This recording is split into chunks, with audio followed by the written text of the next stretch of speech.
নমস্কার, আমি মিলন স্যার, পাল একাডেমি সেন্টারে তোমাদের সকলকে জানাই স্বাগত।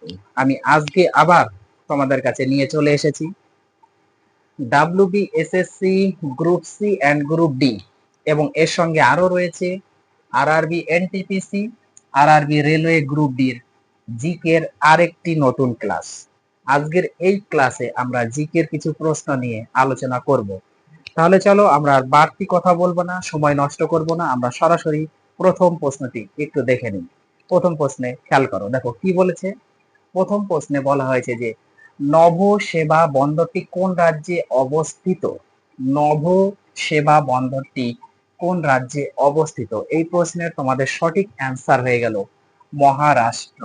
মহারাষ্ট্রে নভ সেবা বন্দরটি অবস্থান করেছে। তার পরের প্রশ্ন দেখো কি বলেছে, রবীন্দ্রনাথের শেষ গদ্য রচনা কোনটি? রবীন্দ্রনাথের শেষ গদ্য রচনা কোনটি? এই প্রশ্নের সঠিক অ্যান্সার হয়ে যাবে মুসলমানের গল্প।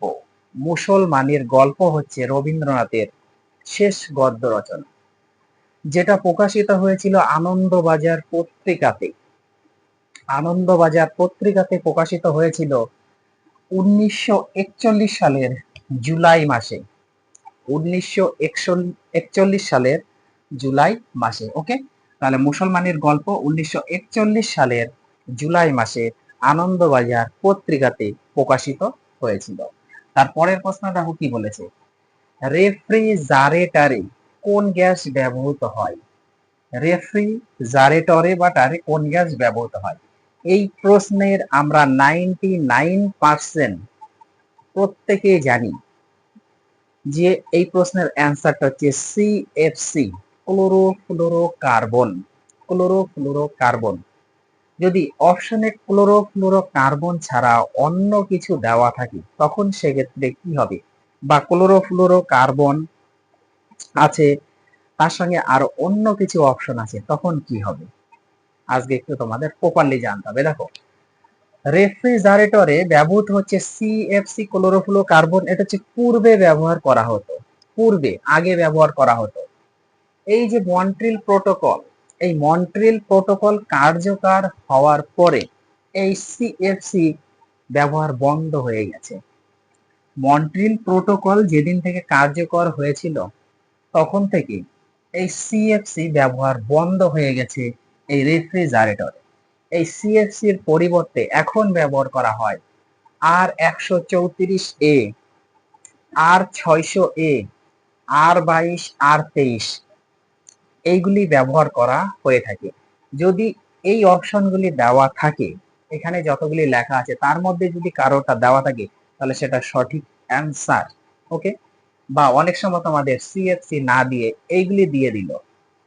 যদি CFC অপশনে থাকে তাহলে CFC দিলে কোনো সমস্যা নেই। এবার CFC পরিবর্তে দেখা গেল নেই, এইগুলি নাম দেওয়া আছে, R134 হতে পারে, কিংবা R600A হতে পারে, কিংবা R22 হতে পারে, কিংবা R23 হতে পারে। তখন তোমাদের মনে রাখতে হবে যে এই চারটের যে কোনো একটা থাকতে পারে, তখন সেটা তোমাদের কারেক্ট অ্যান্সার হবে। কোশ্চেন কিন্তু কনফিউশন করার জন্য তোমাদের দিতেই পারে, কারণ আমরা প্রত্যেকেই জানি যে CFC ব্যবহার করা হয়, কিন্তু বর্তমানে এই যে মন্ট্রিল প্রোটোকল কার্যকর হয়েছে এর জন্য CFC আপাতত বন্ধ আছে। তবে অপশনে যদি CFC শুধু থাকে তবে CFC তোমাদের কারেক্ট অ্যান্সার হবে, এটা নিয়ে টেনশন করার কোনো কারণ নেই। ওকে, তারপরের প্রশ্ন দেখো কি বলেছে, FBI এর পুরো নাম কি? FBI এর পুরো নাম কি? এই প্রশ্নের সঠিক অ্যান্সার হচ্ছে federal bureau federal bureau of investigation. Federal bureau of investigation. Okay, তাহলে FBI এর পুরো নাম হচ্ছে federal bureau of investigation. Okay, তারপরের প্রশ্ন দেখো কি, BCCI এর পুরো নাম কি? আশা করি এটা প্রত্যেকেই জানো যে BCCI এর পুরো নাম। BCCI এর পুরো নাম হচ্ছে board of control for cricket in India. Board of control for cricket in India, এটা হচ্ছে BCCI এর পুরো নাম। ওকে, তারপরের প্রশ্ন দেখো কি বলেছে, প্রথম কোন মহিলা মিস এশিয়া প্যাসিফিক খেতাব জিতেছিলেন? প্রথম কোন মহিলা মিস এশিয়া প্যাসিফিক খেতাব জিতেছিলেন? এই প্রশ্নের সঠিক অ্যান্সার তোমাদের হয়ে যাবে Jennifer Jennifer Feit Jennifer Feit. Okay, Jennifer Feit 1984 সালে। ওকে, তারপরে প্রশ্ন দেখো, রাজতরঙ্গিনী বইটির বিষয় কি? তার মানে রাজতরঙ্গিনী বইটি কোন বিষয়ে লেখা ছিল, সেখানে কি নিয়ে আলোচনা করা হয়েছিল? ওকে, এটা হচ্ছে কাশ্মীরের যে ইতিহাস, সেই ইতিহাস নিয়ে এই রাজতরঙ্গিনী বইটি লেখা হয়েছে বা এই বিষয়ে সেখানে আলোচনা করা আছে। তারপরের প্রশ্নটা কি, খ্রিস্টপূর্ব 366 অব্দে খ্রিস্টপূর্ব 366 অব্দে ম্যাসিডেনিয়ার শাসক কে ছিলেন? খ্রিস্টপূর্ব 366 অব্দে ম্যাসিডেনিয়ার শাসক কে ছিলেন? এই প্রশ্নের সঠিক অ্যান্সার তোমাদের হয়ে যাবে আলেকজান্ডার। আলেকজান্ডার ছিলেন হচ্ছে শাসক। তারপরে প্রশ্ন দেখো, পৃথিবী বিখ্যাত টাইটানিক জাহাজ কোন দেশের ছিল? আমরা প্রত্যেকেই নাম শুনেছি, আমরা সবাই জানি যে টাইটানিক জাহাজ, এই টাইটানিক জাহাজটি বা পৃথিবী বিখ্যাত টাইটানিক জাহাজটি কোন দেশের ছিল? আজকে একটু প্রপারলি তোমাদের বিষয়টা বুঝতে হবে। দেখো, এই যে টাইটানিক জাহাজ, এই টাইটানিক জাহাজটি কোনো নির্দিষ্ট দেশের ছিল না। এই টাইটানিক জাহাজটি নির্দিষ্ট কোনো দেশের ছিল না, তবে এই টাইটানিক জাহাজটি একটি ব্রিটিশ মালিকের অধীনে ছিল। এটি একটি ব্রিটিশ মালিকের অধীনে ছিল এবং এই জাহাজটা ছিল বিশাল জনবহুল বা বিলাসবহুল, এখানে বলা যাবে জনবহুল কথাটা অ্যাকচুয়ালি ঠিক না, এখানে হচ্ছে বিশাল বিলাসবহুল একটি যাত্রীবাহী জাহাজ। ওকে, এই জাহাজটা হচ্ছে বিশাল বিলাসবহুল একটি যাত্রীবাহী জাহাজ ছিল। এই জাহাজটি ইংল্যান্ডের সাউদম্পটন ওকে, ইংল্যান্ডের এই কথাটা মনে রাখতে হবে যে ইংল্যান্ডের সাউদম্পটন থেকে যাত্রা শুরু করেছিল ইংল্যান্ডের সাউদম্পটন থেকে। কিন্তু প্রথম যাত্রাতেই এই জাহাজটি আটলান্টিক মহাসাগরে ডুবে যায়। এর প্রথম যাত্রাতেই আটলান্টিক মহাসাগরে ডুবে যায়। ওকে, এই হচ্ছে টাইটানিক জাহাজের কিছুটা গল্প। তারপরের প্রশ্ন দেখো কি বলেছে, পরের প্রশ্নে একটু চোখ রাখো। দেখো, পরের প্রশ্নে বলা হয়েছে যে অরণ্যের অধিকার কার লেখা? অরণ্যের অধিকার কার লেখা? এই প্রশ্নের তোমাদের সঠিক অ্যান্সার হয়ে যাবে মহাশ্বেতা দেবী। মহাশ্বেতা দেবীর লেখা হচ্ছে অরণ্যের অধিকার। ওকে, তারপরের প্রশ্ন দেখো কি বলেছে, দ্য ক্যান্টারবেরি টেলস এর রচয়িতাকে? দ্য ক্যান্টারবেরি টেলস এর রচয়িতা হলেন চসার। চসার হলো দ্য ক্যান্টারবেরি টেলস এর রচয়িতা।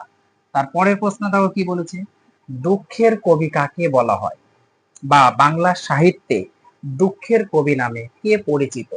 এই প্রশ্নে তোমাদের সঠিক অ্যান্সার হয়ে যাবে যতীন্দ্রনাথ সেনগুপ্ত।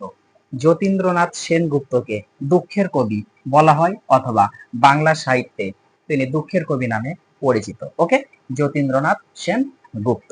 তারপরে প্রশ্ন দেখো, ফুয়েরার কাকে বলা হয়? ফুয়েরার কাকে বলা হয়? এই প্রশ্নের সঠিক অ্যান্সার তোমাদের হবে হিটলার। হিটলারকে ফুয়েরার বলা হয়ে থাকে। তারপরের প্রশ্নটাও কি বলেছে, সত্যজিৎ রায় কবে দাদা সাহেব ফালকে পুরস্কার পেয়েছিলেন? সত্যজিৎ রায় কবে দাদা সাহেব ফালকে পুরস্কার পেয়েছিলেন? এই প্রশ্নের তোমাদের সঠিক অ্যান্সার হচ্ছে 1984 সালে। 1984 সালে সত্যজিৎ রায় দাদা সাহেব ফালকে পুরস্কার পেয়েছিলেন। তারপরের প্রশ্ন দেখো, ভারত সরকার দ্বারা ডিফারেন্সিয়াল রেট অফ স্কিনের সূচনা হয়েছিল কত সালে? কার দ্বারা? ভারত সরকার দ্বারা ডিফারেন্সিয়াল রেট অফ স্কিনের সূচনা হয়েছিল কত সালে? এই প্রশ্নের সঠিক অ্যান্সার তোমাদের হয়ে যাবে 1972 সালে। 1972 সালে হয়েছিল। তারপরের প্রশ্ন দেখো কি, পঞ্চসাগরের বন্দর কাকে বলা হয়? পঞ্চসাগরের বন্দর কাকে বলা হয়? এই প্রশ্নের সঠিক অ্যান্সার তোমাদের হয়ে যাবে মস্কোকে। মস্কোকে পঞ্চসাগরের বন্দর বলা হয়ে থাকে। তারপরের প্রশ্ন দেখো কি বলেছে, বিশ্বের দীর্ঘতম রেলওয়ে প্ল্যাটফর্ম কোথায় রয়েছে? বিশ্বের দীর্ঘতম রেলওয়ে প্ল্যাটফর্ম কোথায় রয়েছে?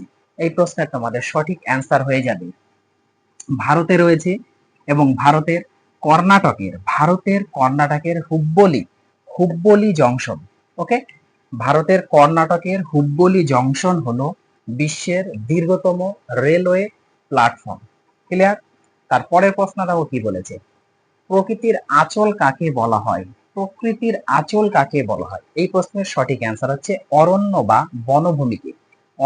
বা বনভূমিকে বলা হয় প্রকৃতির আঁচল। ওকে, আজকে লাস্ট প্রশ্ন দেখো কি বলেছে, বিশ্বের উচ্চতম সেতু কি? বিশ্বের সবচেয়ে উঁচু সেতুটির নাম কি? ওকে, একটু জেনে নাও। সর্বপ্রথম আমরা জেনে নিই যে এই বিশ্বের উচ্চতম সেতুটি কোথায় রয়েছে, কোন দেশে রয়েছে। চীনে। সর্বপ্রথম হচ্ছে জানলাম আমরা চীনে রয়েছে বিশ্বের উচ্চতম সেতু। এবার চীনের কোথায়, দেখো গুইজো চীনের গুইজো প্রদেশে রয়েছে, এবং তার নাম হচ্ছে হুয়াজিয়ং গ্র্যান্ড ক্যানিয়ন। ওকে, তাহলে চীনের গুইজো প্রদেশে অবস্থিত হুয়াজিয়ং গ্র্যান্ড ক্যানিয়ন। এটার উচ্চতা হচ্ছে 625 মিটার, উচ্চতা 625 যদি ফিটে আমরা হিসাব করি তাহলে 2050 ফিট। ওকে, তাহলে এই ছিল হচ্ছে তোমাদের আজকের এই ক্লাসের জিকের বা জেনারেল নলেজের ক্লাস। তো তোমরা কোশ্চেন গুলো একটু মনোযোগ দিয়ে রিভাইজ করতে থাকো। আমি আবার আসবো পরবর্তী পার্ট নিয়ে। তাহলে আজকের মতো এখানে শেষ করছি।